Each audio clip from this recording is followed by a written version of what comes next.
Assalamualaikum warahmatullahi wabarakatuh. Salam memartabatkan budaya membaca.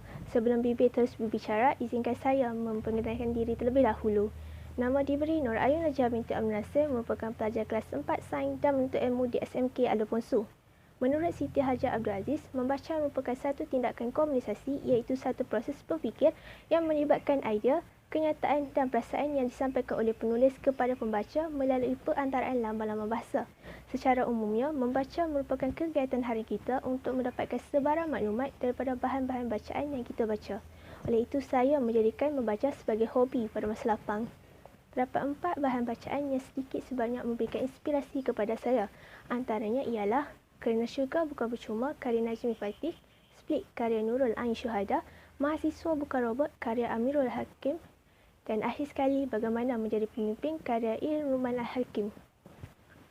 Buku yang akan saya kongsikan pada hari ini adalah buku berjudul Bagaimana Menjadi Pemimpin. Buku ini dikarang oleh Ilmuman Al-Hakim. Penulis merupakan pengasas dan pakar runding utama Ultramind Academy, sebuah syarikat perunding motivasi dan latihan yang sedang meningkat naik di Malaysia. Beliau pernah menjadi Ketua Biro Luar Negara dan Biro Latihan Kepimpinan ISMA. Buku ini telah diterbitkan oleh Sentak Press Sdn Bhd pada 2 Februari 2019. Kepimpinan ibarat tempayan, fungsinya menakung air, tanpanya juga segala potensi akan kehilangan.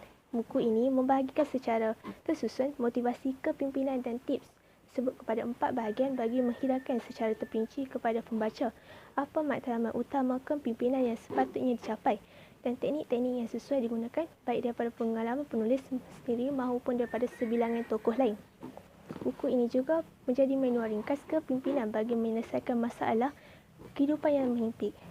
Terdapat beberapa nilai menarik yang boleh saya kongsikan bersama daripada buku ini, iaitu pertama, nilai kesungguhan. Sebagai contoh, buku ini banyak menceritakan kesungguhan Nabi Yusuf AS mendalami ilmu pengetahuan sehingga diberikan Allah SWT kehebatan pemikiran dan kebijaksanaan. Kedua, nilai keberanian. Keberanian Nabi Daud AS yang cuma seorang tentera remaja menantang Jalut merupakan panglima perang yang tersohor.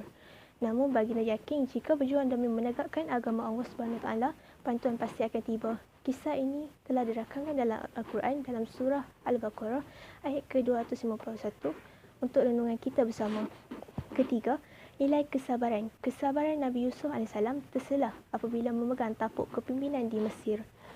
Daripada pembacaan buku ini, terdapat beberapa pengajaran yang boleh kita praktikkan ke dalam kehidupan seharian kita. Antaranya ialah, sebagai pemimpin, kita perlulah bersikap profesional dan tidak mudah beremosi dengan berlandaskan syariat seperti yang digariskan dalam Al-Quran dan sunnah seperti mana yang dicontohi oleh Nabi Muhammad SAW. Kedua, kita perlulah bersikap adil dan saksama dengan mencontohi tindakan Rasulullah SAW yang disifatkan tidak berat sebelah dan berlaku adil kepada semua.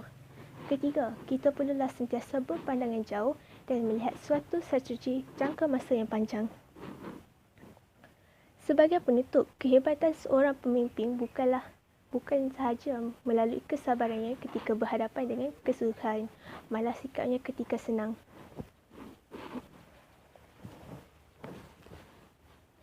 Pada pendapat saya, buku ini sesuai dibacakan oleh semua lapisan masyarakat kerana buku ini mengandungi pelbagai ilmu kepimpinan serta kisah kehidupan para pemimpin yang dapat diaplikasikan dalam kehidupan seharian kita.